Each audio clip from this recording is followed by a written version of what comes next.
大家好，前些日子有个报道，大家可以关注一下，就是有人就因为这个为了省电没开空调，导致了最后中暑身亡。实际上它是一个热射病，气温太高，身体热量没法散热了，导致体温持续升高，电解质紊乱，实际上就是一个严重的中暑。防暑降温，不能当儿戏。这个就产生疑惑了，为了开空调把命丢了，这个到底值不值？我操，当然不值了。但是呢，有些老年人啊，他认为能省则省，省一点也没事儿。但是这种省钱方法往往会造成严重的后果，咱就不多说了，咱网上看一下，有很多类似的案例，不光是为了省电啊，可能为了省水、省油啊、省吃的，有可能都造成一种悲剧。话又说回来了，省这空调钱，就说一天我忍着热，我到底能省多少钱？我操，实际上啊，这个空调以前我评测过，就算你一天整天24小时开着，它也没多少钱。现在的空调一级能效的，咱打个比方啊，15平方的房子，一级能效的空调1.5体的，就算你整天开，一天也不会超过10度电。这10度电值多少钱呢？按北京来说，也就值5块钱。这5块钱能干嘛？一根冰棍的事儿。这就是调生命的代价。所以说，这个夏天空调千万不要因为这省钱造成这些后果。因为什么呀？就是说你一天5块钱，你10天50块钱，就算你开3个月才多少钱？这还24小时开着，理论上绝对到不了500块钱。但是你得到了一夏天的舒适，你上天班了，你跑屋里头又一身汗，那能好受吗？清凉的环境，晚上睡觉也舒服，那感觉是不一样的。它的代价只是5块钱，但是为了5块钱失去了生命，这个账没有这么算的。不光这个空调省不了钱，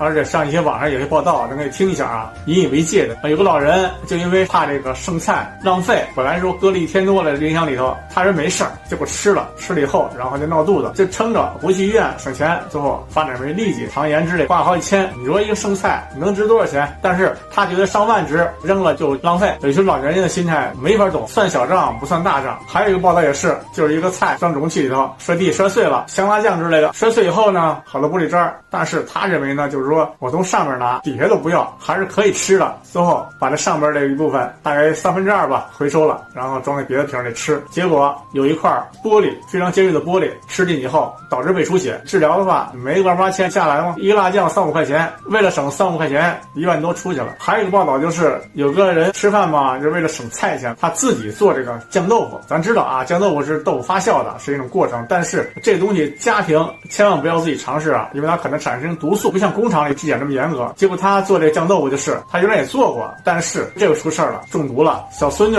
也中毒了，到 ICU， 大概是花了50多万，非常痛心的。你说这个你知道你怎么算？还有就是啊，这个省电钱，实际上你晚上啊留个小灯什么的照亮，非常有必要的。但是有人就是啊全关掉，一点儿都不能让它亮着，结果下楼梯摔了骨折。我操，这骨折弄起来你觉得没1-2万下来吗？所以说啊，夏天空调这个钱千万不要省，因为你省的话会导致你花更多的钱。所以劝一些老年人呢也要与时俱进吧，不要光盯着那个几块钱的电钱，省了以后可能会导致更严重后果，你可能会花出几万个几块钱。所以说夏天天热，还是把空调开起来，享受清凉一下，真花不了多少钱。